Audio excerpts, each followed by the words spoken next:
history of the discipline, all the candidates will be completely. Thanks, Bruce.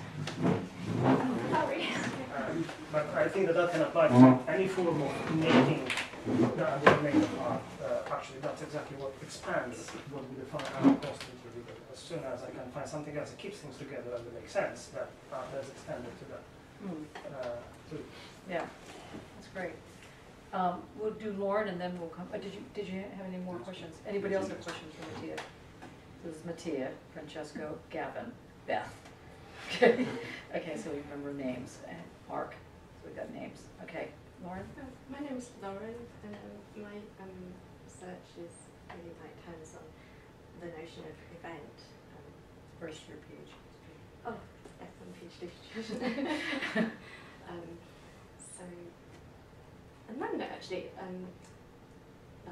I bought this book to show because I'm reading this, and quite it's Luciano. Oh, Luciano. So it's sort of algorithms, but what I'm quite. Last the year book is called Contagious Architecture for the World Wide Web. Oh, pardon me. I meant to ask, does anybody not want to be on the web because we record everything? Is that okay? Everybody's okay with that? Okay, fine. Are you okay with this? Okay, good. Okay, sorry. I'm not seen anyway, so. Yes, but you can be heard. Well, last year I was thinking at one point like pattern is not identity, and it's a key thing how it relates to notions, well, repetition and difference. So here I'm quite interested in this notion that she's got to pattern this data and sort of the incomputable. I was just working through this morning, sort of incompressible data, the incomputable algorithm, sort of random probabilities. But I think I haven't finished it yet. I'm not sure. Like I would sort of say asymmetric patterns rather than patternless data. But I'm interested in how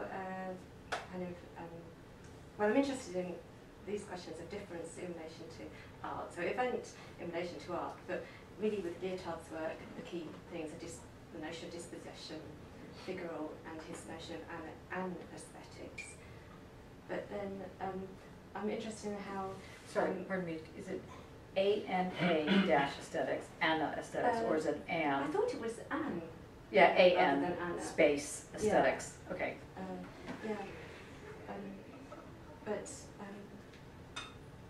But in terms of just like if we contrast this book and how this is written to the different in terms of Lyotard's book, there's a sort of, I suppose in relation to this notion of event, I'm thinking when I'm doing my thesis and I'm going to have to make a claim, and well, Sheena Cavok's student of Johnny's, and her PhD thesis, I think it was sort of taken from it, was this notion of conceit. And so I'm thinking about how do I make a claim without sort of making a conceit? How is there an event in the writing? How do I, this sort of, for me the style this book is written in, maybe it sort of applies a method that, whereas in the different way Lyotard writes that, it's not like his libidinal economy clearly sort of say rhetorical in a sense, but it's more sort of undercover. But it's actually working. So how do we make the claim? How do we make a claim with our thesis? It not become a conceit, and somehow it works as event. So first I've been thinking about this in relation to this notion of event and difference. That it being what is at stake for me is the indeterminacy of event. But I'm thinking about that in relation to art and thinking. And you did a lot of work on landscape. Yeah, I mean, in terms of earlier on, anyway, gardens. I want to have a practice-based element where it's a growing environment, where the aesthetic is not sort of the usual garden aesthetic. So it's more about like a sort of heightened, immersive sort of zone. Yeah, essentially. It's kind of like your black pleasure zone. Yeah, yeah. Do you know John Latham's work? Yes, I like his work. So I think he was just the artist who springs to mind as the one who really came up with a theory that based on the notion of the event and saying that all the theories are wrong because they're not time-based. precise about it in a lot of his writings and art books. Yes, I was going to look a Yeah, bit more at him. That's actually. great. Okay. Grace? Hi, I'm Grace. I've just gone into my second year of PhD, and my working title is The Supernatural Sex, Women, Magic and Mediumship. See, it's already speaking to you. Can you just repeat that again? The Supernatural Sex, Women, Magic and Mediumship, building a field of fascination within contemporary art. You can tell where people are along the stages, because, you know, like you're finished, you remember your title. You're still working it out, but you're getting it, you know. There's no title here in this one. Okay, go on. And I'm interested specifically in mediumship and why historically women have often been more closely related to being psychic or having psychic abilities. So there's that kind of element to it. But in terms of how my practice comes into it, I work with photography, film, installation. And I'm interested in how the moment that's created when people watch kind of a psychic presentation or psychics at work, how it incorporates every kind of heightened emotion within the human condition. So you have people who are obviously grieving and are excessively kind of responding to it in a very gestural way. But you also have people like myself who are just kind of fascinated with it through entertainment purposes, or, you know, there's an element of comedy sometimes with it. And how it all kind of Wait a second, there's also the anger that we were Yes, discussing. yes, the anger. I do. I am quite disgusted that people accept money for this. But the fact that it all happens within a kind of an auditorium as well. So, yeah, I think that's where I am at the moment. Right, and you also just came back from Canada, from the Banff, oh, no, sorry, where was it? I went to the University of Manitoba and studied it's paranormal archive of a gentleman called T.G. Hamilton, who was he was a practicing doctor, who was quite highly esteemed in the community, and he lost his son and became fascinated in trying to contact the dead. What time period was he living in? It's 1920s on, so it's a little bit later, which is why this archive is kind of the bridge between early spiritualism and then it kind of moved later into people practicing, like Helen Duncan, who was the last person to be trialled under a Witchcraft Act, but it was actually for a psychic kind of, well, supposedly psychic ability. So yes, he set up a series of closed seances in his home address and approached it in a very scientific manner of documenting everything photographically. But also taking kind of samples and drawing charts. There's absolutely loads of mental crazy charts that go through kind of the clairvoyant states over it from the beginning, where they're going into trance, and then how he says they kind of progress through. But I'm interested in the women that were involved in that and why they became linked with him, and because they weren't actually mediums, they were kind of linked to his family. But yes, I'll show you some of the... And the ectoplasm. Yes, his particular seances are famous because the women produced ectoplasm, which is the spirit of the dead. Most people say Ghostbusters, that is correct. So everyone thinks of. So yes, kind of like a viscous substance that's supposed to be representative of the spirit of a dead person. How did I produce it? Yeah, really, exactly. Excellent question. Andrew the practical. Well, in most cases, it was either a piece of cheesecloth that was used, or different. There is an actual example of ectoplasm, the only example in the world, and it's held at the Cambridge Archives, the psychical research unit that's there. So I'm going to go and visit that and touch a piece of ectoplasm if they'll let me, just to see what it's like. Yeah, I hate to think what it really is. Yeah. Given this group, I think we all know what it probably is. Thanks, Grace. Hi, I'm Andre. I'm a bit of an imposter. I've just started the Media Arts Philosophy Practice MA yesterday, so it's you can all feel sorry for me or happy, I don't know. I'm very broadly and I guess awkwardly kind of working towards an idea of something that's kind of the crossover between digital and analog worlds, and that's pretty much as far as I'm going to go right now because I don't know what it is right now. So Okay, that's good. My name is Jacqueline Taylor. I submitted my PhD Yes! in July. I believe that is my tome. That is your tome. And my viva is planned in November. 2.5 kilos, I had to carry 6 of them, so out of interest I weighed them. Basically my PhD examined a strand of post-structuralist linguistics and philosophy called Ecriture Feminine, and also the problematics of why modernist abstraction was problematic, why abstract painting is so problematic for feminist and feminine artists. So basically it tried to reframe and sift out elements of Ecriture Feminine in order to provide possibilities for abstract painting by rethinking subjectivity and what feminine and what difference is today.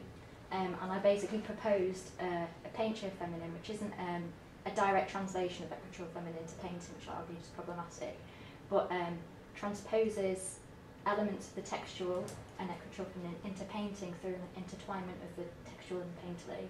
And I proposed various things, such as taken from Ecriture Feminine, such as quasicles, the intermaterial. What's the word that you're saying? Ecriture Feminine. It translates to Ecriture. it translates to feminine writing, or female writing, but the word in French is polysemic. It can mean lots of different things. It's generally misinterpreted in Anglo-American thought. Rotten Americans. They just come in and they just flatten everything.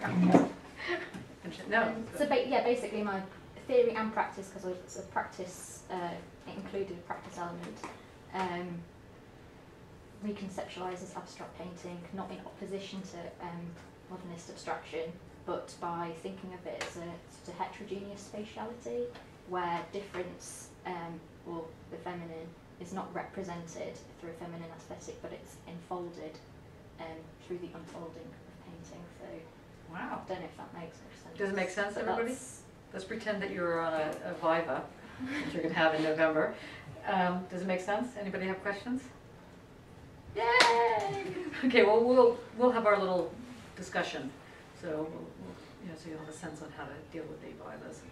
I've also just been awarded funding, and I'll be working at Parkside as well, but I think the project that I'll be doing will be quite beneficial to everybody, so maybe at some point I can... What is it? It's a sort of research mentoring initiative, but not mentoring in the sort of pastoral sense, more in a sense of creating relationships with peers to create artistic outputs, and so curators or early career researchers with people at the beginning of the PhD process, but there's money to potentially pay people and so you all need sorts to talk of to things, Mark, so because he would be exactly the right person to be dragged into that kind of thing, because he's finished his PhD, he's early career researcher. Great. There's Mark. Well done, excellent. Okay, Samira. My name is Samira. I'm a painter. That's it. Draw your own conclusions. Draw your own conclusions. That's hilarious. Samira, can you just, not describe, but can you give us a little bit more information? Now. No. No, a little tiny bit more. Just a tiny, to pretend that you're doing your PhD interview. You've been interested in maths before, which I thought was really interesting. Yeah, she's still interested in This that. is one in the process of the painter. I know. Aren't you glad you came? Miss this. That's right. Okay, so we'll let you off the hook today, but next time, which will be next week, we'll do this whole thing again, and you'll have to come up with something. Okay? It doesn't have to be true. It does, for now. Okay, just a little marker. So we got a couple painters in the room. This is nice. You can come up with some methods. You can just write some cards out and have them there, and you just read the cards. That's right. I can't Or just bother hold them to- up. That's the easiest way, because you always say the things Okay, you yeah, wanted can to you give it to say. Jenny to read? That's right. I recommend cards. Yeah, cards, yeah. You can Not just- book Yeah, cards. you can hold them up. One Thanks, card. Rick said that, now the next card. Yeah, very good, very helpful, thank you. Already, paying his way. I'm Dan Warlow. I finished my MA last week. I'm an interdisciplinary monster who takes things from art, technology, philosophy, quantum mechanics, logic, and trying to figure out how to, As you do. as you do, yeah, as I do. And trying to It figure sounds out. like Kanye West. It's an interdisciplinary monster. That's right. It's nice. Possible. No, not quite like that. Well, obviously he's pretty Breed, good. I- I mean, you gotta really be good, haven't you, to be that Oh, way? yes. And Dane sat in the PhD seminar last year for his sins. Yeah, it's still here. Yeah. I think it forced me out yet. Yeah. My research focuses on ideas of duality and simultaneous expression across different disciplines, and how they sort of become rough around the edges when you sort of rub them together because they don't have edges, so they're sort of edgeless edges, I call them. And I'm also looking at sort of the real-time systems in contemporary art and how that feeds through to larger social contexts. This is the problem of real-time art when there is no real time and sort of culture of instantaneity and instant feedback. So are you suggesting that time, A, is obliterated, but to the degree to which it exists in some sort of fake time, that it's dimensional? Or are you saying something else? I think it feeds into what I also do with sort of ideas of excess and extra dimensionality as it's constructed out of extra dimensionality. So does it matter that you work in a medium that's like film or video, or does the actual media or mediated materiality that you use, does that matter to what you're doing? Yeah, definitely. How to get that concept, that idea of virtual existence, virtual experience, how to sort of give that a material form, how to bring that out of So in other words, painting, in its most traditional sense of canvas, paint, is not a medium that would do this. No, I don't Okay, think that's good. I mean, so I think it's good to be clear about that. so. Interesting. Yeah, I'm also, at the moment, I'm working on a paper on simulation of experience and how that's not just limited to the virtual, that's taking on ideas of Lyotard and Derrida specifically. And I also, as an ongoing project, I review the good and mostly bad world of science fiction films, which is always fun. Yeah, no, that's great. True Blood. People I want you to take a look at that. right. Very good. Okay. Natalie. Hello, my name is Natalia. I just finished MA this year as well, and I'm from fashion design background. And my interest in lying in unseen body within contemporary fashion. So my research during PhD, I'm going to research into the, let's say, situation of the huge range where the unseen body interact with the Are you saying the unseen border or body? body. Yeah, body. B-O-D-Y. Yeah. Yeah, Unseen body. the unseen body. Yes, we all have unseen body. Okay, so what do you mean by unseen body? Because so far Seen by someone. Now,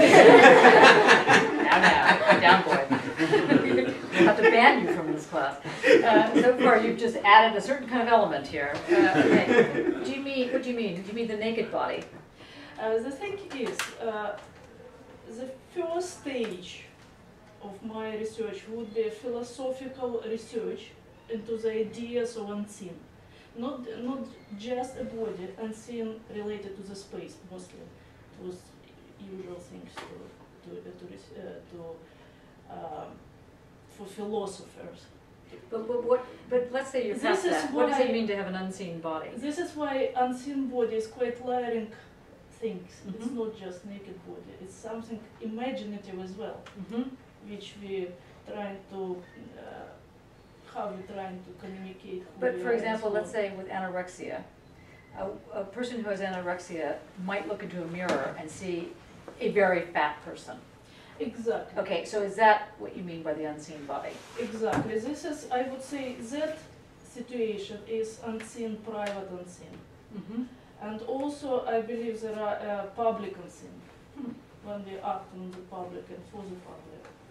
So, and well, there are also something. Also, your artwork is your fashion artwork is very Japanese, sort of Yes, influence? yes, because I basically I stayed in Japan for 3 years and I studied Japanese culture quite deeply, and I became a teacher in Ikebana. There are something very specific for the art. I mean, this is very applied art. But nevertheless, it's talk about philosophy and spirituality through the medium of flowers. And one of the most important issues which I actually just recently formulated for myself Right? after the interview, it's they trying to catch a glimpse of unseen power. Let's say initially it's composition with seen part and unseen part. Let's say it's a whole with seen part and unseen part. And unseen part is very spiritual for the Japanese people. But there are also something when the seen part is also consists of, let's say, well, basically it's based on the yin-yang system. But what they did in Ikebana, they created third part. Because they believe that a compound of yin and yang is very structurally and emotionally stable. There are no drama in it.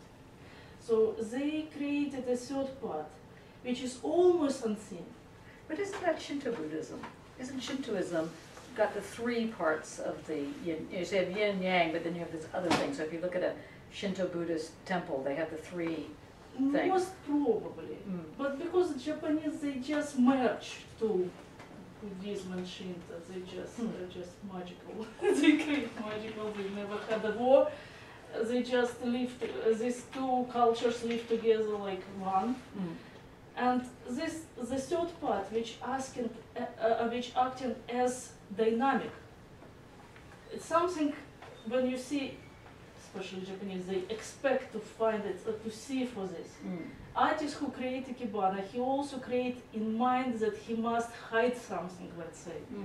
And what is interesting, the range of Ikebana schools, there are thousands of them, they hold really strict or strong opinion how open or how unseen this part should be, how much unseen. Yes, yes. Wow. So I want to try to apply this method,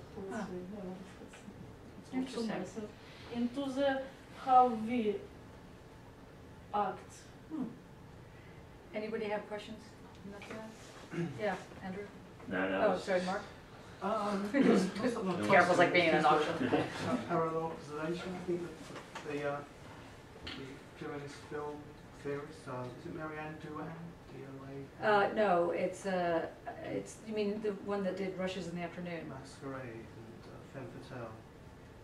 She's a film theorist. Yeah, I know exactly. Not Durham. It's not D-O-A-N? Duan. I have Anyway, she talks about how there's no. She makes interesting writing about films. She talks about how there's no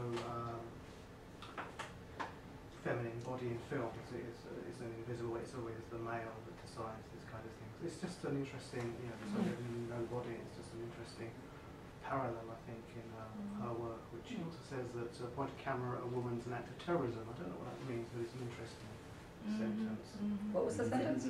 Point a camera at a woman like an act of terrorism. Which is an interesting sentence. Marlene Dumas, talking about. Marianne Duan. Yeah, painter. No, Marianne Duan. Oh, I don't know. Marianne Duan. She did sort of books on Masquerade. I think Judith Butler.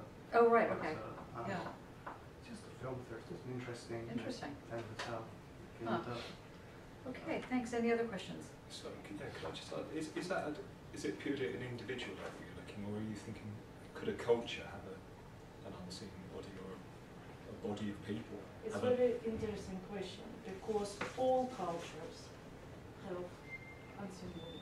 Right, so it goes from the individual to the mass of a nation? Yes. I think that what was also very interesting about your interview, when we were doing the interviews, is that the work, the fashion work that you do. Would you like some? Okay. The fashion work is very odd, in the sense that you know, like the sleeves come back around and attach somewhere else, and they're very so they're not really for a body, or not for any body, as it were. A body, and I think it's a shame you don't have them here at the show. We'll do it later. But yeah, good. Any other questions? Good. Just me. Stuart Mugridge, PhD year -1, perhaps. That's it. MA part-time, fine art, year 2. There's sort of different bits. I was interested in what Gavin was saying about the culture of the city. In my sort of paid work, I suppose, in my day job, which does sort of link up round the back with what I'm doing on the MA. I'm very interested in how creatives can get involved in the planning of cities, working with the new National Planning Policy Framework, that sort of thing. There's the body ICSIA, I'm sure you know, it's based in Birmingham. They've got a few conferences coming up. What's it called? ICSIA. Oh yeah, yeah. Yeah, public art think tank. So yeah, it's coming from a public art side of things, but trying to put creative thought much earlier in the process, sort of linking into this night. Is the word that you used, creatives? I've heard that twice today. Now, is that a word that is like typical of Birmingham, or is that a bigger word, or is that? I used to call it. Landry word, isn't it? Yeah, I'm wondering about this word. Well, he's speaking at the ICSIA. Yeah, that's so that's interesting. It's sort of his thing. I mean, I guess I use it just to avoid pigeonholing.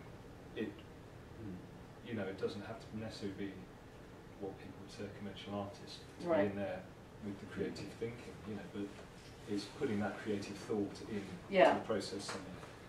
Who do you work with then? I'm freelance, but I've got other artists I work with, we collaborate time to time, but yeah, just move from project to project. Which are pretty interesting. I mean, I've got a couple of them laying over there somewhere. It's just like, they were on the table, we had to clear the table, and then people start bringing. Yeah. Do you see there's like a folded map type of object? Or there's Yeah, I mean, there's a real range of stuff that there's sort of ephemeral publications, and that was a while back. I have a background in artist books, going back. The issue with that term creatives, it tends to, as if it can be, you can pigeonhole and say, right, we're going to build this bit of the city, we need that planning department person, we need a councillor on board, or we need a creative. Yeah. So we need that. So I think it's about making sure that isn't just tick the box, and that so you get defined an area in which you're allowed to. Well, this is there's somebody else saying about pinning art down. But there's a danger that you get into that situation where you start to have this list of things. So it's kind of it's also how do you keep that sort of freedom there, which is it goes against quite often. So what would you say is the research that you're doing? Within the MA. It probably comes more from a landscape and place side of things, and it's playing around. So it's perhaps making just experiments of the sort of material that you can have to play with in those contexts with the city. Or there's no reason why it can't be outside of the city, where it is the city end. But yeah. So can you explain like some of the work that you've done, like on the building and so on? So for the MA, I've been researching this building, but really playing around with the time of the place. So there's a deep historical research that underpins it, which in itself presents coincidences or can come across. You can create accidents in a way by putting this stuff together that maybe suggest an intervention or a way of doing something. So it's the accident, that's what I was trying to Yes, yeah, no, that's, yeah, and I was going to move a little bit towards that, and I'm writing my research and practice on vulnerability, which isn't just in the literal sense of, as an artist, putting work on a wall, it's also that working with accident and chance, you make yourself vulnerable. because you don't know what will come from it. So it's, yeah. It's a few bits of Okay, that's good. Any other questions for? Just another observation. Okay. So it's also kind of not deeply like you interested in the city. I'm so interested. I brought this with me it's a Victorian guy talking about health in the city. Sanitary, how Nice to meet you all. Yeah. the city, if you clean up, if they clean up.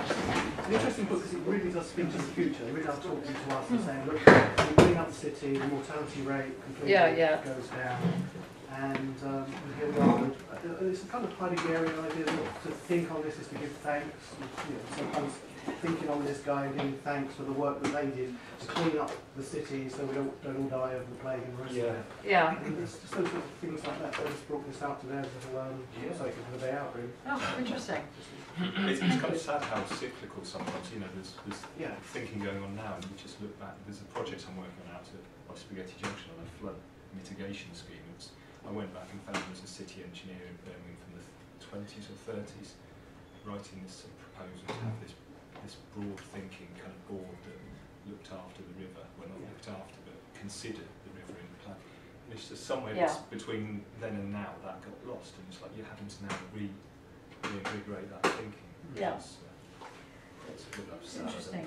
Thank you. Okay, we have one more person to Sorry, I'm That's all right, because at 2 o'clock, now that is 10 minutes past, but at 2 o'clock we're going to wander, well, after you introduce yourself, and we, everybody just say your name, so everybody's heard everybody.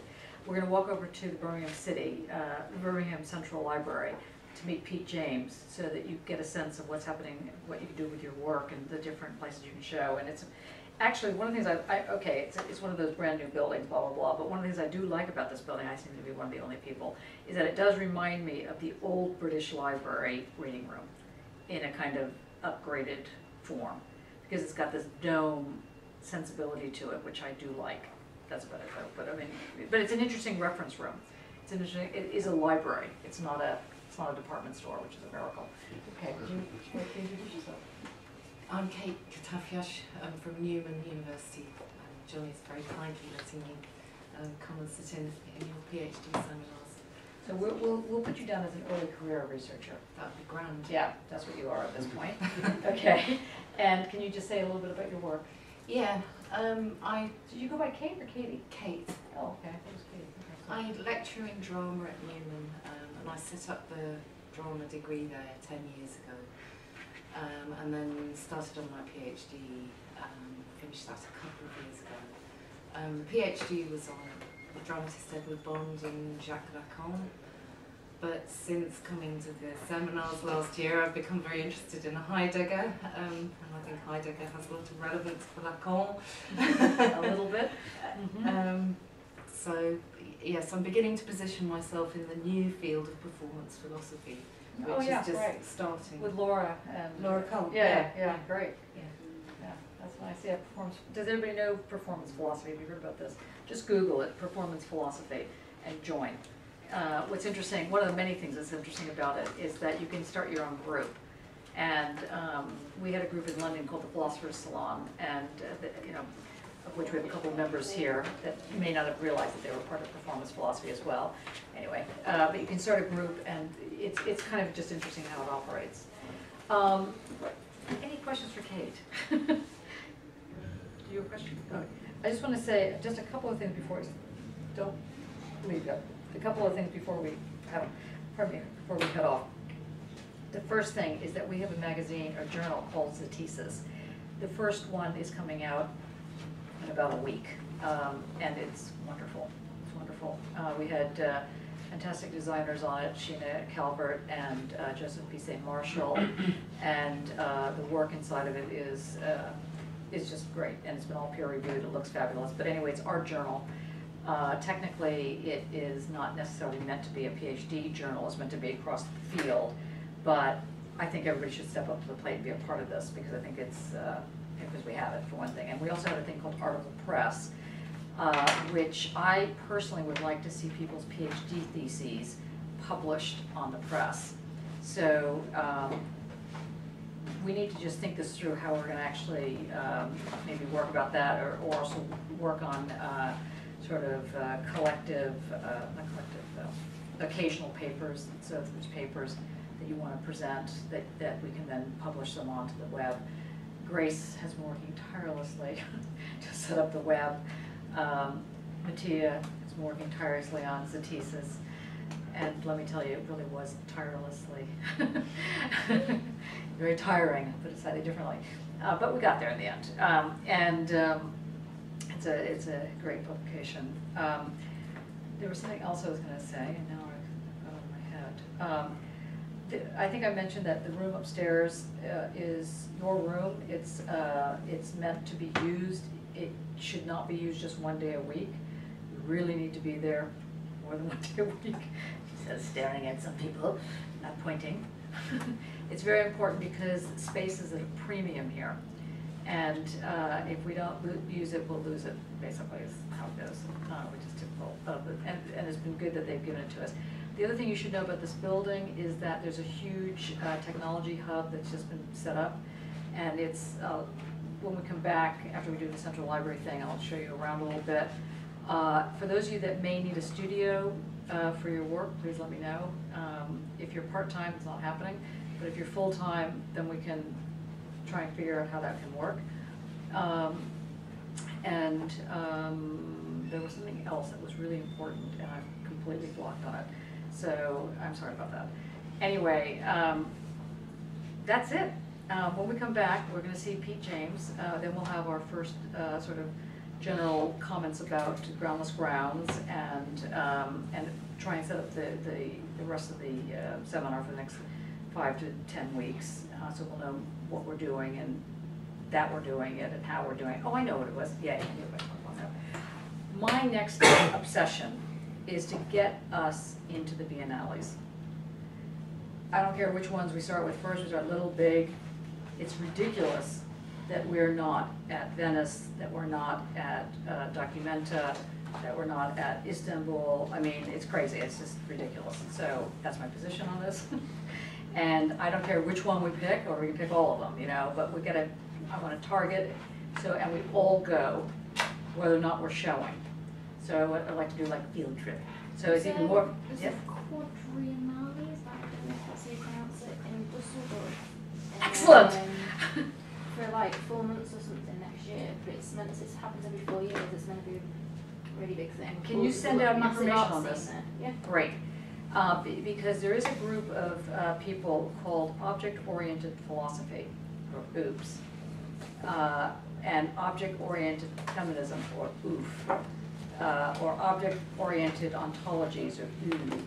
And I have had a kind of allergic reaction to their work, and so I ended up doing I decided to read it, rather than just be allergic to it, and now I am absolutely allergic to it. I know. Okay, that's all right. You know, so, but they have a very strong presence in the biennales, and I think that they can't be the only show in town on philosophers and art. And so we'll have a little chat later to find out what it is. No, it's good. I mean, I think it's important to put out whatever the views are on this. There's a journal called Collapse, C-O-L-L-A-P-S-E. I'm going to try and order it for the library. It's pretty much their journal, just like the thesis will be pretty much our journal, and it could be crossovers there, so that's not a problem. But I am interested. I find that it's got some issues, but I don't want to prejudice the case any more than I already have. So that's it for the time being. Are you ready to? Can I just put one mystery on the table before we go to the library? Did you say mystery? I've just come from the library. I came off the train and went and had a look. It sounds great, so it's mystery actually. I went into the library, into the philosophy section. I went into the philosophy section in the library. I hope I'm not sort of spoiler alert here. And it says philosophy, philosophy, philosophy, psychics. That is fantastic. Why does it just say philosophy, Gracie's section? That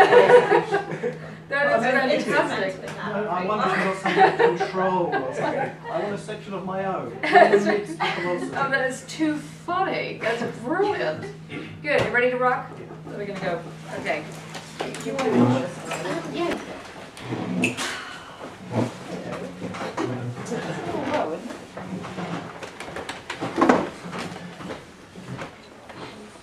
There you go. Okay, so that was kind of interesting. What do you guys think? I think that Pete is a really amazing person. In fact, and so is Nicholas Shipley, who works with him. She's the admin person. So I strongly recommend, well, did everybody sign that piece of paper that's going around? Oh, there it is. And so we'll set up another PhD Google group. I'll invite you. Okay, thanks. But we don't go the same one, so we're duplicating it. No, we're going to start with a sort of fresh. So we close the last year one. Have you done a new one? No. Yes. Have you? Did you get the I've got an invite. Yeah. Yeah, I've done a new one. It's Yeah. just some extra people. Yeah, great, okay, yeah. So the new one, so I invited you to that new one. That was the MA one. You've accepted it. Have I? Yes. There's a PhD one. So, There's a PhD and an MA one. oh, right, okay. You're on both. Am I? Did you just click? Yes. Okay, well then, Talk about it. I close the old one. yeah, close the old one. You can send a little note to the people in the old one that's saying that if they want, we're reconstituting the group. Every year we'll reconstitute it. Anybody who wants to join it, to please send an email to you or to Grace. Yeah. Somebody, one of you. Okay. What I want to do now is, first of all, we have two people that really didn't introduce themselves. One of them is you and one of them is you, so we're going to a longer bit of a discussion. Okay, you were happy with your introductions. You're kind of rushing at the end. Everybody else feels that they had something to say. Okay, so why don't we just finish off with what you had to say? Or were we finished off? I think pretty much. Okay. Okay. I don't know what to say. Can you just shut the door? Thanks. I'm Jacob. Oh, Jacob. Oh. What do you prefer, Jacob or Jacob? In England, I prefer Jacob. Jacob. Yeah, Okay. because people don't pronounce it Jacob right. It just doesn't sound. Yeah. Okay, so Jacob, I just graduated in MA Fine Art in this university, and I think I am doing PhD. I assume I am, or maybe I'm not. You are. I am. passed that part. Oh, yeah, Sorry. I'm It's that kind of- OCD in me. yeah, yeah. So I kind of I'm looking into materialization and materialization of an idea, how that works, and I'm using idea of a palimpsest as a kind of support for that. So using the object of a palimpsest and what does it mean to create a palimpsest. Does everyone know what a palimpsest is? Yes. Can you say? It's basically overwritten thing on top of the old written thing. It's very, it happened mostly in like 14th century, I think. They mostly did that, monks. Oh, I don't know. But I'm trying to figure it out as well. But yeah, it's basically old book that's been erased, partially erased, and then the new text was written on top of it, which allows the old text to come through on the page. So visually it's quite interesting, but at the same time, the idea of And were they trying to do that thing up. visually? They were trying to do that, or I was it? don't think so. No. It's because of the lack of Yeah. paper, basically, and means. But yeah, it's quite interesting how it turns out, and that there is a need of undigging the words on top of things and trying to find out what was written underneath. So there's no technical. I was watching this one about Aristotle. I think they found something from Aristotle. I think so, yeah, and yeah, they found like text that was palimpsest, and the prayer book was on top of it, which was hilarious. That's hilarious. So, but yeah, but I'm looking at that, and I'm kind of looking into idea of materialization. So would you say that that would have some sort of effect in painting then? I mean, is it specific to the book? Well, for your work? I'm using it as an idea of covering something up. So there is something, and something completely different covers the thing up, and they both create one thing. So it's like a revealing, concealing. So concealing, revealing, hiding, because I think every time, let's say Bart talks about writerly text, which is we create text as we read it, as well we become authors of the text. So basically I would say we palimpsest the text that already exists with a new text we create while we read it, for example. And most of my work is still with photography, so I'm kind of trying to use that as well, and movie as a form of palimpsest to, let's say, text, to some idea, or even concept. Yeah. Can we palimpsest the concept, and is that the way to Can a palimpsest be a concept? Yeah. So instead of using the word, let's say, heterogeneity, the palimpsest has a more of a reach in a certain sense. I think it's because it's material. Yeah, it's more graphic in that sense. Palpate when someone has this. So I'm thinking that. Okay. That's all I know. That's good. That's all I know. That's all I care about. And you happen to get some award. Yes, Mike Holland Award, Prize in Excellence for this for my masters. Yes. And why did they give it to you? Do you think? Well. No, I don't mean like that. I mean, what was the work that they gave it to you? That really didn't come out right. It came out for the final piece. It was called H/S Conversations. It was 16 pages, I think, originally, and it's still growing because I'm still writing it. That's why it's HS Conversations. Last update, that was 20th of August. Now last update is, I think, 15th of September, because it's still, the conversations keep on coming. It's a written text based on some sort of old conversations, or maybe not existing conversations that will not happen, and that meant, I don't know how to explain this. I mean, it's written in the form of a play, of a play writing in some way, and then it is articulated. Because I thought with the writerly text from Bart, and I kind of focus on that during my research and practice, I kind of try to, is it possible to achieve writerly text in the first place? Because Bart says it's impossible actually, but I kind of think art makes it possible, and through... That's kind of what your thesis is about. Yeah, it's interesting. I think it is possible, and I kind of try to do it over the research. Don't get depressed just because she's... Oh, no, I'm not depressed. No, I'm happy. Not alone. It can be done to an extent. I think it is, but I've kind of articulated the conversation in Polish, and I recorded that. It was bad Polish, that's, I'm trying to, people who heard that didn't know that it was not correct translation. It was as annoying to hear. I kind of try to get the feeling of how people hear me speaking English, and how my mistakes come through with my language that I'm trying to use here. And I don't mean to sound bizarre, but I don't find your English problematic, but maybe... I think it's mostly because of my writing. I see writing, yeah. You've read my writing, yeah. Let's say that it's far from being something that should be out there. But yeah, so I recorded my mouse reading it, and that's the pleasure of the text. And that's what is on the cover of that book. And that's one of the image of that on the cover. Yeah. Yeah, that's my mouth. That's your mouth. I just saw it, I'm so happy. Dear. There we go. Oh, I'm gonna hide now, thank you. Can people just go around very quickly so that you can hear the names? Yeah. Because you missed everybody, and just say one short, very short line, so think about this, Samira, for your line. So just say who you are again, so you know. Kate, performance philosophy. Yes. Francesco, yeah. Grace. Mattia. Do you know what he does? I read your proposal. That's right. Wow. I kind of know. I am honored. Lauren. And line, quick line. Yes, I'm interested in notions of event. Good. Andre, digital analog crossover. Good. Jacqueline, writing, painting, // and Slashing. Samuel, painting.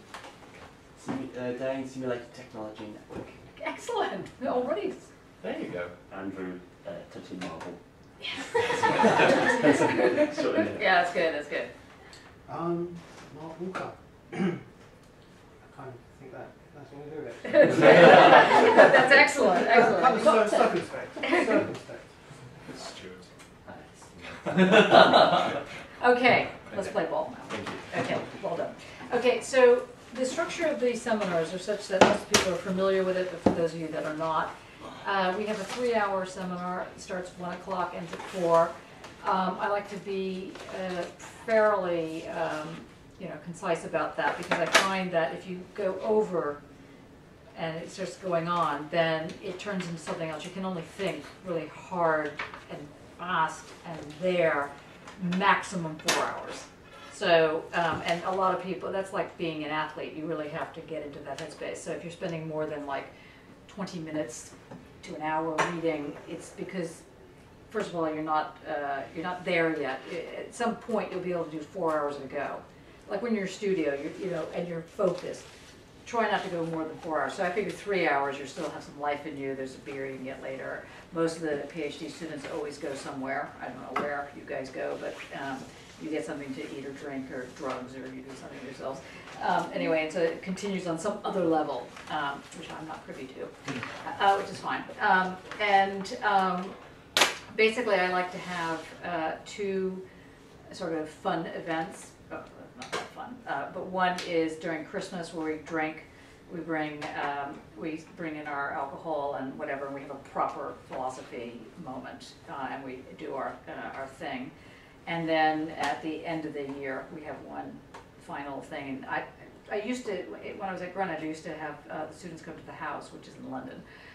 If you think it's a great idea, you're more than welcome to do that. But we could have it because it's a lot of fun. But if you're not traveling to London, that's a bit of a pain. So, and the apartment I have is like the size of this table, so it's, it'd be a little bit cramped. Though we could try and think it through. But anyway, so that's when I go drinking with you guys. Otherwise, I pretty much don't. Not because I don't love you, but because I just don't. Anyway, and then sometimes we have speakers. So if there are speakers around, or you want speakers to come, let me know. Also, for those of you that are in your 2nd or 3rd year PhD, it's time to start thinking about your who you want as an external. We can always bring this kind of external person here to speak this year, something like that. So they get familiar with the place, whatever. I mean, so we're thinking that if there's any books in the library that are missing, let me know. Any films, any art. One? It's not in the library. Yes, I know. We've got a whole list. Yeah, I know. Well done for getting that book. Anyway, both of you. And also make sure, if you're not, that you are invited into the PDF books for the PhDs, because there's a whole list. Anybody not yet invited? You're not invited. Okay, are you invited to that? Are you invited to that? I think I'm on the MA PDF book, Oh, okay. unless it's the same No, it's thing. the same. It's the same thing. Okay, so if you just let me know, and I can invite you into it, or you can invite them. Oh, I invited you today, so you should. okay, trick question. Yeah. Okay. Yes, then. Okay. Yeah. Okay. This is our seminar. It is a laboratory. It requires, as much time as you give it. It requires a lot of discipline. The texts that we read are difficult, but there's no text that should be read by itself, as it were. Anything that we're looking at, you try and get sort of in this flexible yogic position or something where you can read several texts at the same time, but most importantly that you link it back to your work. This is called a PhD research method seminar, and it's basically making the argument to the world out there, hello world, that there isn't the method or even a method, but there is something that resembles academic rigor, or anyway, let's say rigor, where there's something that you're doing that allows you to go from point A to B in what you're thinking and what you're doing and how you're playing with it. And so what we're trying to do here is make sure that that's clear in your mind somehow. Now, if a lot of the philosophers that we discuss, or their work, or the links between them, you're not familiar with, always go to the MA class Tuesday nights, 5:30 or 5:15 to 7:45, which was going to be held in this room, but it was so insane last night that I'm going to try and find a slightly larger room where we still have the intimacy without trying to become claustrophobic. It was unreal, I thought. I mean, everyone was sitting on the walls, on the rafters, it was crazy. So while that's really wonderful on one level and it looks very good for the camera, it was, I thought, insane for, did you think that, or am I just being horrible? I like this room, but yeah, I wasn't comfortable on the table. That's right. Like the chair. That's right, I know, random everything. Okay, well maybe in the end we'll just bring in more chairs if that really is the case. In any case, that's part of it. The general thing that you all should know, in case you don't know it, but I will now just say it so that we're all clear, there's basically 3 major strands of philosophy, all of which cross over, are called upon, and people have their own sort of like warrior positions on them. One is called analytic philosophy, and it's basically dealing with a question of what's called the linguistic turn. It has a very specific sense of logic and mathematics in it, so people like Bertrand Russell are in the analytic philosophy group. There's a fight over Wittgenstein, whether or not he's in the analytic philosophy group or he's in the continental philosophy group, or both or neither. There's people like Hume, that would be in analytic philosophy, but again, he can be, sort of drawn into some other group. There's A.J. Ayers, A-Y-E-R-S. He's a very specific logician. A lot of the people that would be teaching philosophy at Oxford, King's College would be analytic philosophers, and they have a very specific take on philosophy, which is basically that, like most philosophers, that they're right and everybody else is wrong, and they're quite strict about the way in which they understand philosophy, which we can get into later. We're not doing analytic philosophy here. We could be doing it. I'm not saying that it's, I think that as the thing about philosophy and the thing about being an artist and whatever, a curious being in the world, is that you should be curious. So just because they're, and you should learn how to steal from whomever. And it's just that if you steal from whichever group you steal from, just remember it's a Trojan horse. So you're bringing in a whole lot of the things, and you just need to know what you're bringing in. So don't steal just sort of blindly at some level. So then the second sort of ground would be called pragmatism, or pragmatic philosophy. That's people like Richard Rorty, that's people like John Dewey, William James is a big scenario, a big person in there. They are, I'm just trying to think if there's anybody else. I mean, there's anybody else that's like off the top of my head, I can't think. There's there's people like Alfred Whitehead. He also is analytic philosophy. He moves in between analytic and pragmatic. And Isabel Stengers, who is in fact basically into sciences. She comes out of a physics background. She's, we'll be looking at some of her work later. She's done some, what was the book, Cosmopolitics. Cosmopolitics, a very interesting book of hers. The most recent one is the one on Whitehead. What's it called? Thinking with Whitehead, yeah.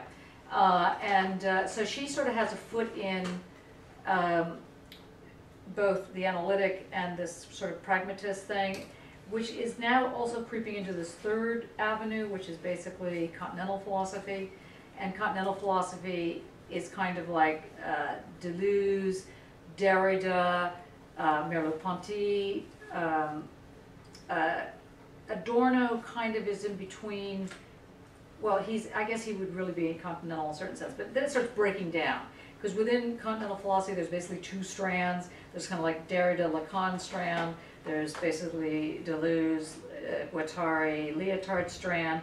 And they kind of all, then of course there's Heidegger, who's kind of like one foot in. It depends again on how you're reading this. So it could be continental and then perhaps analytic, but that's even questionable. In fact, the book you're reading, if anybody's looked on Amazon to look at this book, there's a fantastic, you know how they do the reviews?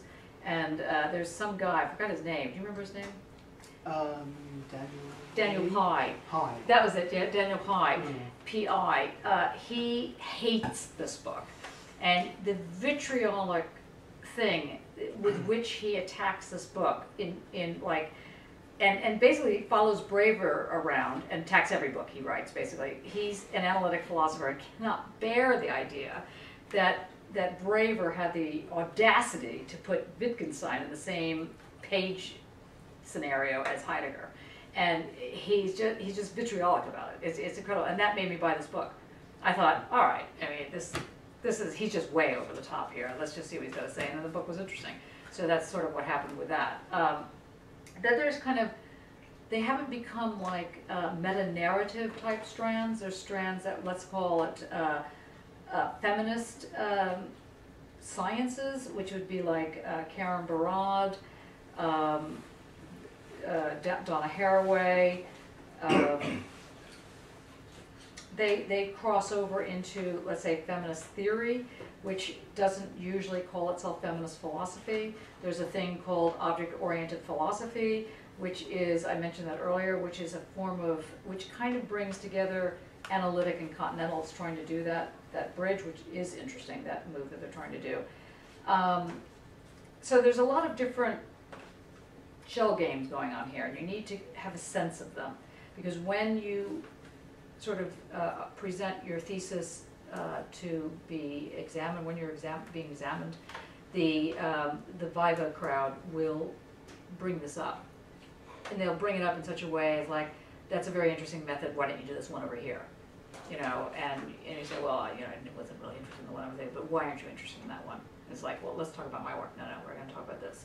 So it's that kind of thing that you need to just be, just in a sentence, just here's why they were very interesting people, love them to death, but, you know, that's it. I mean, did they do that on your Viva when you, Yeah.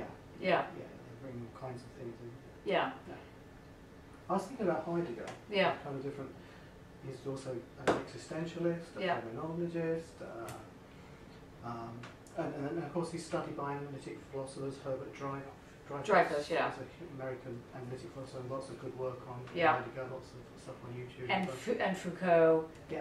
So Foucault again falls into these different strands, and then you have, that's a good point, because then you, of course you have these, let's say, sub-themes: structuralism, post-structuralism, modernity, post-modernity. I mean, really it gets to be quite crazy. And depending on where you put your marker, you could be a phenomenologist that falls into these various positions, or you could be the other way around, existentialist, critical theorist, you know, so it's complicated in that sense. As a result, I try to address these issues by looking at two different ways of doing methods. There are more than two ways. And for those of you that were there last night, you know, plug your ears so you don't get confused.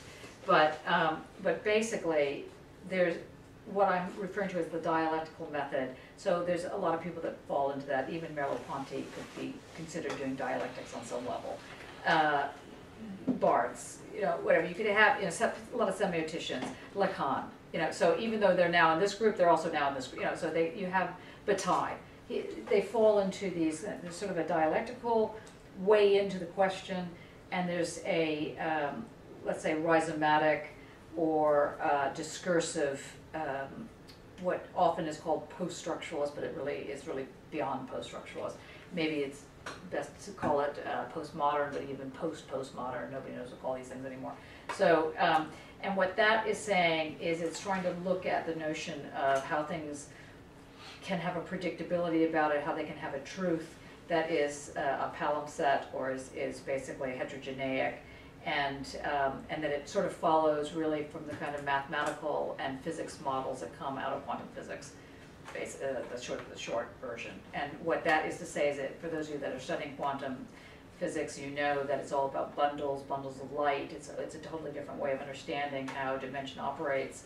Because you're not talking about it in terms of geometry, you're talking about it in terms of speed, you're talking about it in terms of very specific sorts of algorithms that operate differently. So you could also make the argument that sort of parallel to different moments that are happening in science, you have these sort of reflections. They're not direct reflections, but there's somehow these kind of DNA moments going on that go in and out with the kind of science moments that are also happening. So you have, for example, in the Hegelian dialectics and the kind of dialectical formations that Kant was playing around with, you also have this movement in the Enlightenment. You also have work around the question of what it means to talk about this thing called an individual, or a very specific notion of subject, which is very different than an Aristotelian moment of the subject, and so on. So that's one type of thing. You have Newtonian physics that has a knock-on effect of how one understands time, gravity, these things come into quietly or otherwise your method. And then once you get into things like fractals as opposed to fragments, or like I was saying, quanta, light bundles, notions of the elsewhere as opposed to the in-between, these are very different ways of understanding a totally different terrain. Now, that's why I wanted to start this seminar off with what I think is a very readable, and if you didn't find it readable, don't fret. Well, I thought it was an extremely readable book, Groundless Grounds. And what that's saying is, in these various platforms that I've just thrown out for your interest, one of the arguments, or a central aspect, is how can you state something that is true? A different way of putting that same question is, how is it that what you're making, doing, whatever, works? A different way of putting it yet again is, how do you know when what you're working on is finished? These are not completely correct ways of posing this. There's a lot of open ends aspect to this, but part of the thing is that you need to have an understanding of how something gets grounded. You know, this is what we were mentioning this last night, but how something has a legitimate way that you're able to say X and Y, and it's not just your opinion. Your opinion is not unimportant, but it doesn't really count for much. So it's not, an example I've given often, if you jump out the window, your opinion may be that you want to fly, but that's not going to happen. Okay, you're not going to fly unless you have like some sort of equipment on yourself. So the question is, without going into an empiricist, empirical data, how does something work as being, that's how it is? How does the is get established? So that's how it is becomes the ground. So that's the most important thing to grasp at this moment. Yes? You said this thing about flying. Yes. After, is so the equipment that this is? No, it's just that in order for you then to not fall down, you've got to do a couple of things to make that happen. Because if you just think, I'm going to just think to myself, I'm not going to fall, you are going to fall. You know, now, it's conceivable that somehow the spirit world can come in and talk you out of the thing and save you just before you fall, whatever the story is, but that's probably not going to happen. So you could put something on, but that's a different form of the is. That's still understanding the laws of physics in order that you're making this thing. Or the laws of, you know, let's say color, or the laws of brush strokes, the laws of sound. Now these laws are mutable, they're bendable. So again, that you need to think about how this operates. So the first thing to throw out on the table is to understand that the ground is the is.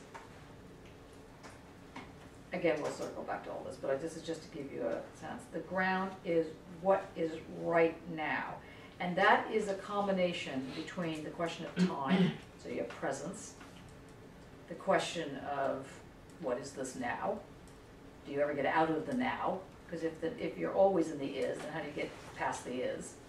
How do you get past the ground? Anyway, these are questions we'll keep circling around. But what Braver does in this book is, I thought he very well articulates how it's been a problem to understand this thing called the ground. And that in the end of the day, or in the middle of it, or where we are in this story, what he's argued is that there's a number of people, the two most interesting of them have been Wittgenstein in his mind and Heidegger, that have developed an argument around this thing called groundless grounds. So there's not really, so you're not really standing on the is, because if you're standing on the is, that's kind of weird. But somehow it operates as a platform around which you can launch. And that platform is a groundless ground. But in order for you to claim it as a platform, and not, again, just your opinion that's the platform, certain things have to fall into place. Now, what Hegel argues very stridently is the way in which, in fact, actually, I mean, I thought about Mark, I wrote a paper over the summer, was it the weekend, losing my mind, over the summer called, what was it called, this one? I think it was the ninth, no, it wasn't the ninth, no, it was Ecce Homosexual, that's what it was called. This was my little joke about Nietzsche. Anyway, see what's happening to me. So, Ecce Homosexual, it was a colon, it was all about the ontological foundations of certain forms of complexity and entanglement. And basically, Hegel, in his encyclopedia, in his, what's it called, the encyclopedia, the logic, what's it called, the logic? The logic. The logic, yeah, in his logic. He is one of the first people to put forward this notion of quanta, which is actually quite interesting. Now, because I've now caricatured him to such a horrible degree that I have to have Mark take, Valium, so he knows that I'm not going to like ruin him too much. I'm still going to ruin him for the moment, just because I'm using him as a straw dog here. It's not 100% accurate, but when you study the phenomenology, you'll find that what he argues is that in order to ground something, in order to make meaning make sense, what he does is he says you have to have the notion of a unified whole, a universal, around which it contains the whole logic. So, in other words, you can't say, in order for you to be able to say something, your work is good, your work is X, you cannot add an extra component to it. So you cannot say, I have a position that I'm putting forward and it fits into this diagram, it fits into this environment, but in order to really explain it, we have to go over here. No, everything that has to do with it has to fit within what's called the universal. So the universal, in short, is everything there is and everything there's not. Everything you've thought about and everything you haven't thought about and everything you may think about and everything you might have thought about but have forgotten. It's everything. That's the universal, outside of which nothing else exists, which is quite profound. So when you think about it, so everything you thought about, everything you've not thought about, everything you could have thought about but didn't, everything you thought about but forgot, everything that your future self could think about, but as you're not there yet, hasn't happened. All of that is part of the universal, outside of which nothing else exists. And so, in order to make that make sense, it's that second part that's more clever, because he says, okay, well then let's look at the outside of which nothing else exists. Because that outside of which nothing else exists is in fact a nothing that has some kind of materiality in its non-existence, outside of which. So, the universal has something else involved in order to ground it, because the universal, the way we're discussing it, also involves change, movement, thinking. So these become part and parcel of this fluidity of how one is trying to get from point A to B, or A to 7, and whatever their ways of going.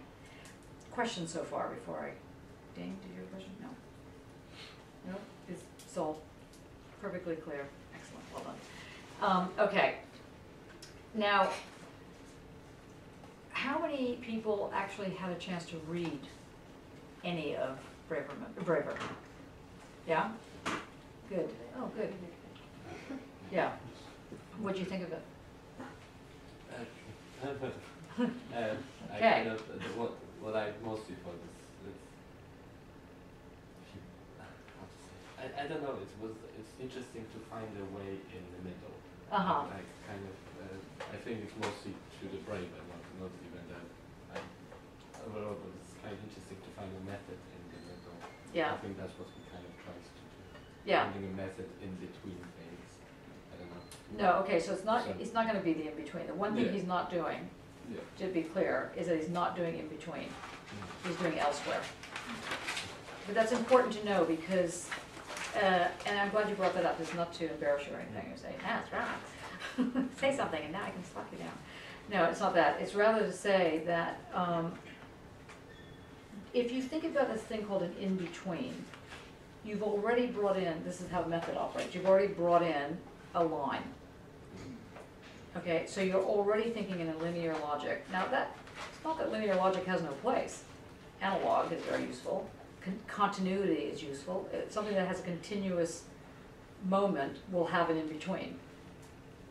It's this long, what's in between. But if it's not continuous, if you can think in a non-continuous continuum, then we've got an issue, because there is no in-between. So if I go, by the way, this is all, my printer last night went insane and just printed like basically the same page like 50 times. So this is all like scrap paper, so if you need to write on something, just have it. So if we say, well, you know, this is how I start thinking about work, and then I begin to connect the dots like that, you know, because for whatever reason it's kind of working for me. Okay, now this thing does not have an in-between. Whatever else it has, it doesn't have that. Okay, so it could have an elsewhere, which could be here, or it could be even here, but it doesn't have what's in between this, nothing. Okay, so that's important to grasp. So that's why I'm trying to start the seminar. Normally, in the past I've started the seminar discussing dialectics. And I'm willing to circle back to that, but I think this might be more useful or not, maybe, I don't know. It's up to you guys. I mean, it's okay to do like so. I like the drawing, that's good visualization. Good. That's great. Ah, relaxing, yes. Yeah, we do a lot of drawing. Yes, leading me. Okay, so, and this is what Deleuze might call plane of immanence. Well, we'll get to that later. But this is this, you know, so you have all these dots called, let's say, an event. You link them up in whatever way you do, and that linking creates this surface. And that surface is a plane, and that plane does not have an in-between. And that's what Wittgenstein and that's what Heidegger are speaking about. They're speaking about that kind of, they're saying reality really doesn't have a logic in this kind of sterile way. Or if it does, that builds a very specific kind of environment. It's not like it doesn't build any environment, it just builds a very specific one, but it's not going to deal with the whole of reality. The whole of reality is going to look a lot more messy, your work. You know, the whole of reality is going to have something else going on. And therefore, if you're going to try and have, let's say, a theory of everything, like an Einsteinian move, if you want a theory of, you know, just see, is there a way to explain everything through like a simple algorithm, because that's also the elegant. The other side is the wild science aspect is that there's always a form of elegance involved. And the notion of elegance is around, not that it has to be, but it's around how simple can something look. By simple, can it just be a dot, a bit of a line, you know, so something like that. So the elegance is around this kind of sense of how short can you make something and still have it understood. That would be, so as opposed to how long can you make it, how short can you make it. Like, so an algorithm, which is simply an abbreviated form of something, let's say I'll use Mandelbrot's algorithm. So if you go, Z, I forgot what it was, Z squared plus C, I think that's it. Is that it? Is that his, Z equals, yeah, that's it, right? Okay, great. So this is how a fractal operates, this is how artificial intelligence operates. Okay, so notice how simple this is? And I can tell you, this is how artificial intelligence, everybody nods sagely. I was like, what is it saying?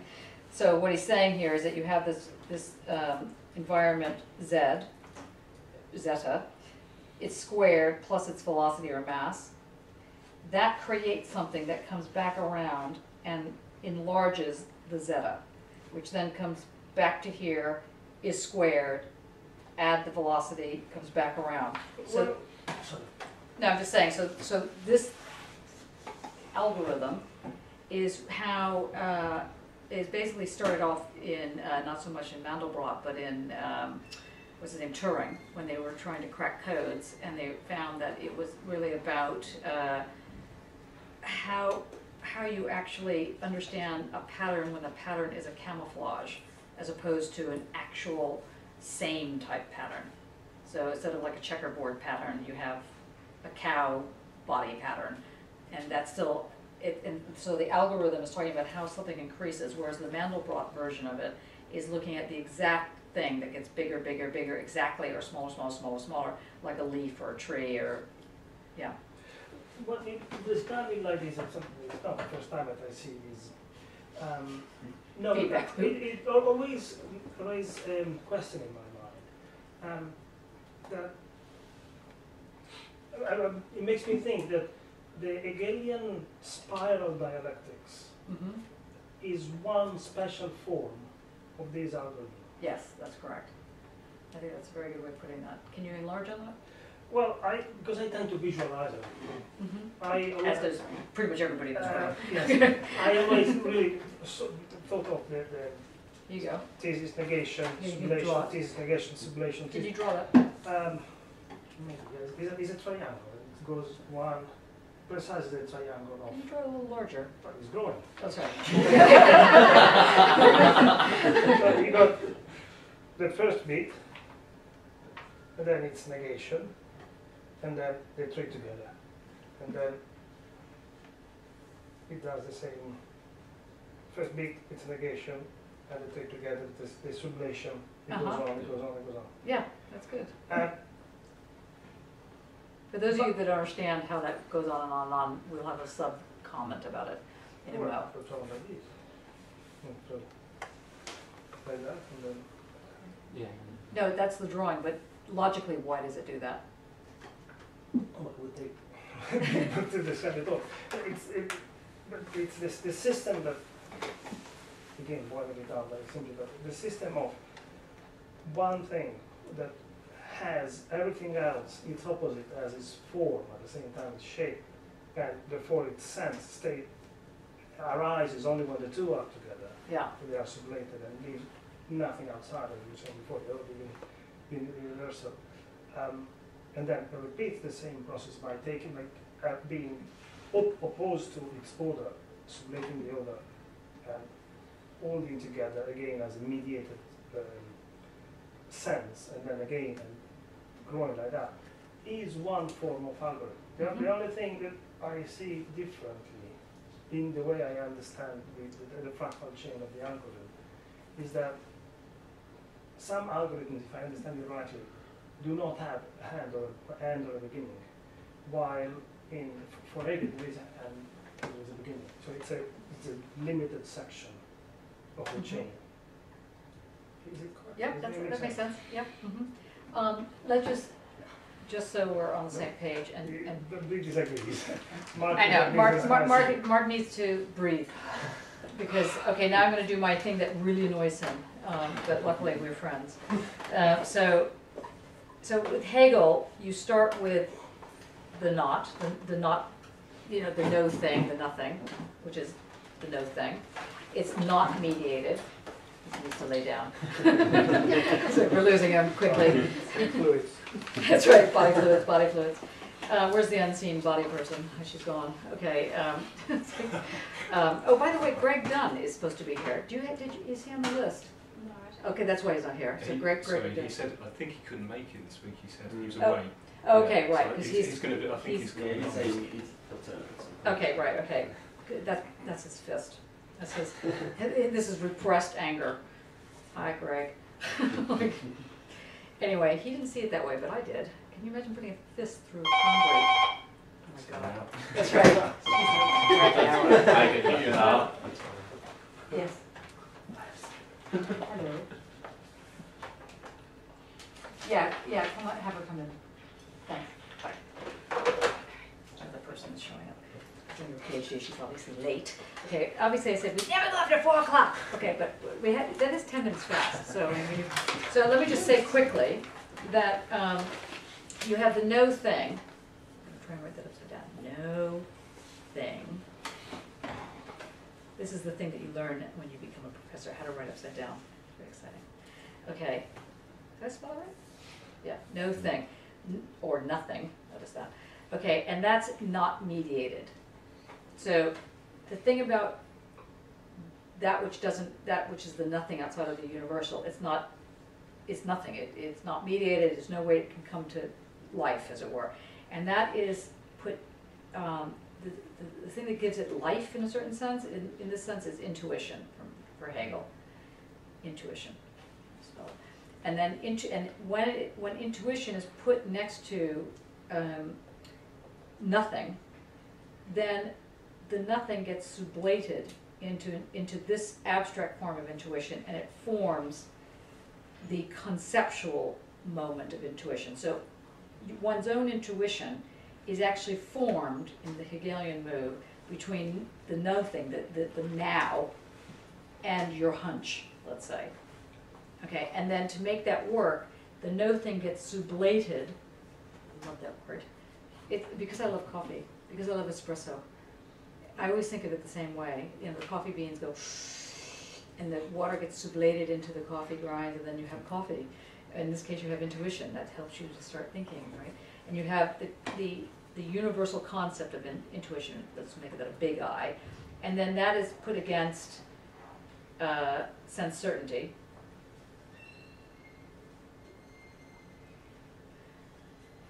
Sense certainty, which is a little bit more filled out than intuition, which then gets, I put that the wrong direction anyway, this whole thing gets sublated into sense certainty, and that becomes one larger form of sense certainty. And I can't write it any longer. And then next to sense certainty is perception, and then that gets sublated into perception. That becomes a larger form of the concrete version of perception, and then next to that is understanding, and that whole thing gets sublated into understanding, and that becomes a big understanding, and then that understanding gets set against knowledge, and knowledge sublates all of it, and this whole thing becomes knowledge, and knowledge becomes in the highest form you can go to, but also the ground. And that's the phenomenology in a very short period of time. Now, for those of you that didn't understand that and need more about it, there are, remedial moments. We can discuss this at length, and I'm happy to discuss this at length. Could you just open the door? Rachel is standing outside this morning. So polite in English. Is she out there? No. Oh. So unseen. Okay, and this is the kind of algorithm you're talking about, right? Okay, so for Hegel, the way in which sublation operates in order to create both knowledge as the highest point and also the ground. So a different way of looking at this is to say that what moves you to do something? One thing would be the concept of doing it. That in having a concept, and not an abstraction, concept, which is different. Their abstract means a not fully formed concept. So in having a concrete concept, that becomes the vehicle around which you are moved to do something. You want to fight for something? You want to fight for democracy? Well, then you have sort of a concept of it. You might not have a fleshed out concept of it, but you have a concept of it. You want to fight for feminism? You have a concept of it.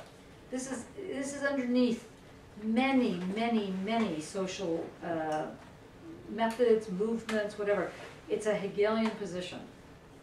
I'm not saying it's right or wrong. I'm saying that's what it is. It's very important, and try not to think that Marx was against that. When Marx attacks Hegel on this, it's not he's attacking the concept. He's attacking the fact that the concept, he argues, goes further and is material. The concept has a materiality to it, which he calls history.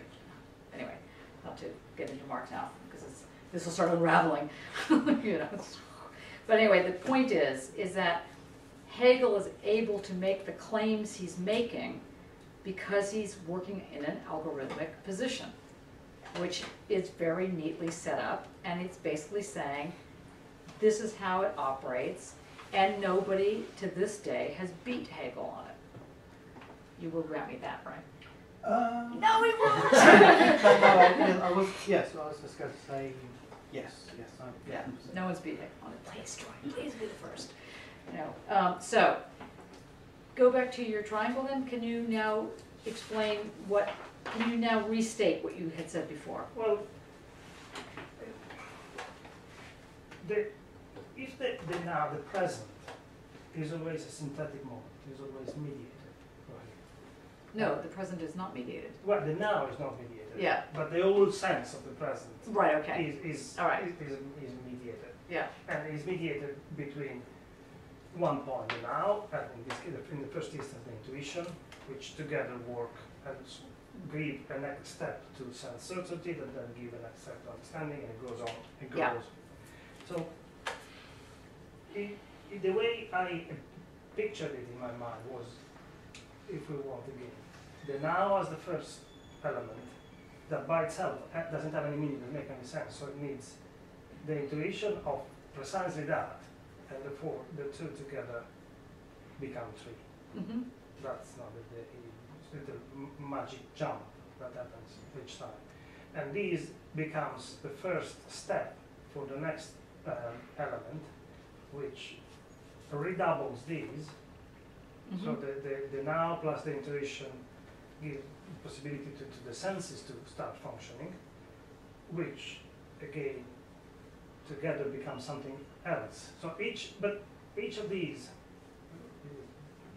I imagine these, not necessarily immediately for the algorithm, but is always seen once it's together as a mediated or backward. It's not, one doesn't see the steps before. It's not a chronological growth, although history Right, plays that's into very it. important, yeah. Now, So in your mind, picture a tree trunk that's sliced, so you're looking at the rings of the tree trunk, and you can't pull the rings out. It's not like you can pull out uncertainty and go, oh, yes, that's it. Right, that's what you're saying. Yeah. So it's not like you're actually walking through each step. Each step is made up of all of these aspects. and this is a fractal growth, probably a very simple one. It's a fractal growth, but and so this stays to an environment of algorithm fractals as Newtonian physics stays to relativity. Mm-hmm. In certain ways. There's a special case Mm-hmm. of something that is far more multifaceted. Don't get depressed. He's like on chapter 2 of his thesis, okay? Right. So, but I just never said it, and I thought it was. That's good. Right. Well done. We'll watch it again. You can take notes of them yourself afterwards. Okay, so we're at the hour now, the bewitching hour. I'm not sure what happened to Rachel. She was outside, but clearly isn't now. So she's another person that's joining us. Here she comes. Shall we read the first chapter?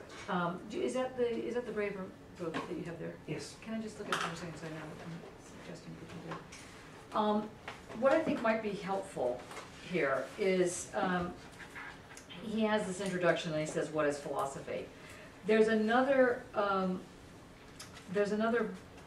set of books that would be nice for you to take a look at, since you have nothing else to do between now and next week. And that would be Wittgenstein's lectures in 1939, if you can find them. I had them, but then I have a wonderful cat named Finn, and he decided to read it with me and knocked over my coffee on it. And it's not usable, except as a lovely doorstop now. But anyway, his lectures on philosophy are quite interesting. Lectures on mathematics. Remarks on mathematics? Remarks on mathematics, that's what it's called. But it's not the one that is it's the Remarks on Mathematics in 1939, an auspicious year. And it's quite interesting because he gets into this question of philosophy. If you can find it, you don't have to knock yourself out. And the other thing is that it might be worth reading Hegel on this. Just Google Hegel, what is philosophy, and believe me, it'll come up with stuff. In that context, there's also the poverty of philosophy. Because there was a guy named Proudhon, Proudhon, M. Proudhon, and he wrote a book called The Philosophy of Poverty, which enraged Marx so much that he wrote The Poverty of Philosophy. And it is a hilarious, well, I mean, again, you have to actually sort of gone to the other side now and become a philosopher to find these kind of things totally hilarious and knee-slapping, but it'll happen to you, happen to me. It's pretty funny. It's Marx at his most droll. So if you get a chance to read that. But what should be in the PDF? It should be in the book's PDF. The book's PDF folder, yes. Which one? the PDF books for the... No, you mean the Dropbox. Wittgenstein? No, the poetry of philosophy. Yeah, I think the Wittgenstein one is too. I'm not 100% certain. I think we have a PDF of that. Anyway, just give it a go. But the main thing is to read this to get a sense of what we're talking about here and how it relates to your work. Always bring this back to your work, because otherwise it's just not that interesting. But it's interesting. So, does this sound okay? And then next week we'll launch into this. We'll see how that goes, and then we'll assess. We'll see, is this the right way forward? Or should we do, you know, the Hegel move, or should we do, you know, so just, you know, I personally think that this would be helpful, but I'm not, you know, I'm willing to take advice on this. Mattia, were you gonna say something? No, anybody else? So everybody signed the list, right? You put your phone numbers, yeah? Did everybody put their phone numbers? Can I be invited to, or whatever, how you do it, to the PDF? Yeah. And this will be our tree, our phone tree, as it were. And there's about 4 more PhD students that are not here. That will be here at some point. Hopefully next week. Anyway, so but we're the group. So great. Glad to start. Okay, excellent. Give this to you guys. Okay.